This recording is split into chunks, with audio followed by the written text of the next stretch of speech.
ये जो मखसूस नशस्तों का मामला है, इसमें बाकी जमातें बशमूल पीपल्स पार्टी, ये लोग कैसे समझते हैं कि जो सुन्नी इत्तेहाद काउंसिल को नशस्तें नहीं मिलनी चाहिए वो इनके बाकी लोगों में बांटनी चाहिए? बहरहाल सुन्नी इत्तेहाद काउंसिल के पास अब एक मैंडेट तो मौजूद है ना, वो जो रिजर्व सीट्स हैं वो इसी मैंडेट के जरिए से हिस्से में आती हैं। वो मैंडेट पीपल्स पार्टी का या पीटीआई का या सॉरी पीएमएलएन का या बाकी जमातों का तो नहीं बनता। आपकी टेक क्या है इस पर? जी शुक्रिया। देखिए, बात यह है कि इलेक्शन कमीशन ऑफ पाकिस्तान ने इस मामले के ऊपर अपना फैसला देना है और आइन और कानून के मुताबिक देना है।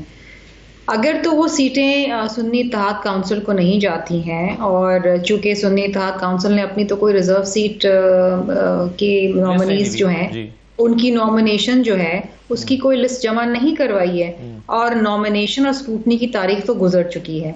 दूसरी चीज ये है कि उन्होंने लिख के इलेक्शन कमीशन को ये भेजा हुआ है कि हमारे किसी कैंडिडेट ने इलेक्शन में हिस्सा नहीं लिया, तो बाय ऑल पर्पसेस वो तो इलेक्शन में उन्होंने हिस्सा ही नहीं लिया, तो फिर उनकी रिजर्व सीट्स तो बनती नहीं है। जहां तक ताल्लुक है पीपल्स पार्टी और दीगर जमातों का, तो हमने ये कहा है कि जी देखिए, अगर खाली रहने से तो बेहतर ये है कि आप वो जो रेशो होता है, जिस रेशो से आप देते हैं रिजर्व सीट, जिस तरह फॉर एग्जांपल सिंध की सूबाई असेंबली में 4.48 के हिसाब से एक रिजर्व सीट बनती है, और नेशनल असेंबली में 4.35 के हवाले से एक रिजर्व सीट बनती है। फिर वो रेशो कम हो जाएगा, और उस रेशो जब वो कम होता है तो फिर ये सीटें जो हैं दीगर जमातों में उनकी जो इलेक्टोरल जो जनरल सीट्स पे आए हैं उस हिसाब से वो सीटें उनके अंदर तकसीम कर दी जाएं। देखिए, हाउस तो चलना है और हाउस को पूरा भी होना है। खाली रहने से तो बेहतर है कि कोई कैंडिडेट्स आ जाएं और अवाम और कौम की खिदमत करें। अब देखिए, हतमी फैसला तो ईसीपी का है कि वो आइन और कानून क्या कहता है। शायद ये पहली बार ऐसा मामला हुआ है इलेक्शन कमीशन के सामने, इससे पहले ऐसा कभी नहीं हुआ। तो अभी जो भी फैसला आएगा वो एक प्रेसिडेंट बन जाएगा। हम भी इंतजार कर रहे हैं, ये भी इंतजार कर रहे हैं, जो भी आइन और कानून के मुताबिक हो वो होना चाहिए। वो एक प्रेसिडेंट बन जाएगा, पहले कोई एग्जांपल मौजूद नहीं। और सवाल ये है कि शर्मिला साहब, एक जमात है, फर्ज कीजिए वो 60 सीटें या 80 सीटें जीतती है, उसमें 20 आजाद उम्मीदवार शामिल हो जाते हैं और वो 100 की तादाद हो जाती है उनकी, या 30 शामिल हो जाएं, 110 हो जाएं, तो उनको जो रिजर्व सीट्स का कोटा है वो 80 की बुनियाद पर नहीं मिलेगा, वो तो फिर 110 की बुनियाद पर मिलेगा ना, जो आज़ाद जीते हुए उसमें शामिल हो जाएंगे। फिर तो इस दलील के मुताबिक तो फिर ये कहना चाहिए कि जनाब नहीं, जो आप अपनी जीते हैं उसी पर आपको रिजर्व सीट्स मिलेगी, जो आज़ाद आप में बाद में शामिल हुए हैं वो तो आपकी रिप्रेजेंटेशन ही नहीं है।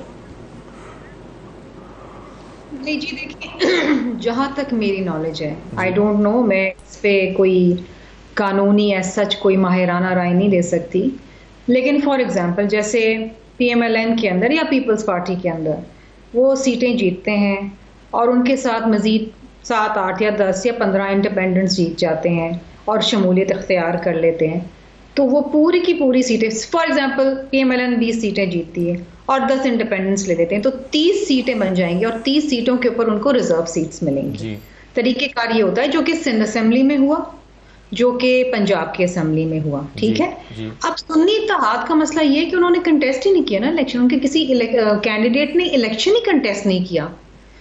तो अगर उन्होंने कोई, या तो उनकी कोई 1, 2, 3 सीटें होती और उसके साथ 80 सीटें आके मिल जाती पीटीआई की, तो फिर जनाब उनकी कोई 83 सीट्स हो जाती, फिर वो अपनी नई लिस्ट जमा करते कि जनाब ये हमारी रिजर्व सीट है या, और ये हमारी, उन्होंने तो कंटेस्ट ही नहीं किया है ना, एक भी कैंडिडेट उनका नहीं है। अब ये देखना है कि एक जमात जिसने कंटेस्ट ही नहीं किया इलेक्शन, उसमें जाके अगर एक जमात जिसके इंडिपेंडेंट्स जीत गए वो उसमें शमूलियत अख्तियार कर लेते हैं, तो फिर क्या फॉर्मूला बनेगा? आया उनको रिजर्व सीट्स और माइनॉरिटीज की मिलेंगी क्या नहीं मिलेंगी? I am not an authority on this. ये इलेक्शन कमीशन शायद इस पे बेहतर फैसला कर सकेगा, और मैं समझती हूँ उनको फैसला कर लेना चाहिए, ताकि ये इबाम खत्म हो जाए, इधर या उधर एक फैसला हो जाए ना। शर्मिला साहब, आपकी इस पर राय क्या है? फिर मैं जरा जो हुकूमत साजी के दरमियान जो फॉर्मूला बनाने में मुश्किलात पेश आ रही है, मैं उस पर आना चाहता हूँ, आपसे बात करना चाहता हूँ, लेकिन इस पर आपकी राय क्या है, ये जो खत लिखा गया है IMF को? देखिए जी, मैं समझती हूँ कि अगर आप वाकतन पाकिस्तान की बेहतरी चाहते हैं, उसकी तरक्की चाहते हैं, और वाकई एक मुहिब्बे वतन पाकिस्तानी है, तो आप किसी किस्म का ऐसा कोई इकदाम नहीं उठाएंगे जिससे पाकिस्तान और पाकिस्तानी अवाम को नुकसान पहुँचे। IMF को इन्वॉल्व करना है पाकिस्तान के इंटरनल मैटर में, क्योंकि इलेक्शन आपका इंटरनल मैटर है, ये एक तरीके से पाकिस्तान को नुकसान पहुंचाने की कोशिश है। मैं इसको बिल्कुल भी अप्रिशिएट नहीं करती, बल्कि आई शुड कंडेम दिस। ठीक। माजी में भी इनकी एक ऑडियो लीक आई थी जिसमें ये चाह रहे थे कि पाकिस्तान का लोन सिक्योर ना हो IMF से। ये चाहते हैं कि पाकिस्तान डिफ़ॉल्ट कर जाए सही। और पाकिस्तान की आवाम सफ़र करे। आपको तहफ़्फ़ुज़ात हो सकते हैं इलेक्शंस के रिज़ल्ट से, आप कह सकते हैं कि धांधली हुई है, ये आपका प्रेरोगेटिव है, आपकी मर्ज़ी है, लेकिन एक ऐसे इदारे को इन्वॉल्व करना जिसका ताल्लुक ही नहीं है पाकिस्तान के इलेक्शन से, और बिलखुसूस वो इदारा जिसके लोन के बदले में पाकिस्तान की इकॉनमी चल रही है, ये मैं समझती हूँ कि ये एक बहुत ही गैर संजीदा और एक अफसोसनाक इकदाम है। ये नहीं होना चाहिए था। बिल्कुल सही। रिजर्वेशंस अब सही, मैं ये इस पे ट्राई नहीं करती। यानी आप ये कह रही हैं कि इलेक्शन के जो मामला है वो इंटरनल मामला हैं, ये इसको यहाँ पर टैकल करना चाहिए। बिल्कुल सही। फॉरेन एजेंसीज या दूसरा कोई बाहर का मुल्क पाकिस्तान के अंदरूनी मामलात में अगेन आप पाकिस्तान की सॉवरेनिटी के ऊपर भी सवाल उठा रहे हैं। ठीक है, इट्स नॉट एक्सेप्टेबल। बिल्कुल सही। शर्मिला साहबा, जरदारी साहब तो इस तरह के मसाइल हल कर सकते हैं बड़ी आसानी के साथ, ये MQM का मसला क्यों नहीं हल हो पा रहा? MQM के बारे में तो शायद आपने ये भी कह दिया कि इनका तो 100% मैंडेट जाली है। इस तरह के ताने देने का वक्त क्यों आ पहुंचा है?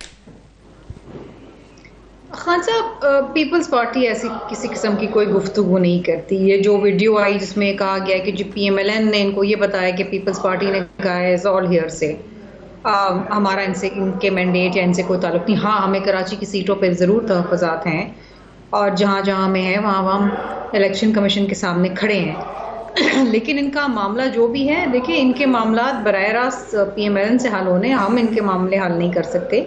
हम हुकूमत साजी में PMLN की मदद कर रहे हैं। इनकी क्या डिमांड्स हैं, इनके क्या रिजर्वेशंस हैं, PMLN को क्या देना चाहते हैं, क्या नहीं देना चाहते, ये इनका मामला है। It has nothing to do with people's party.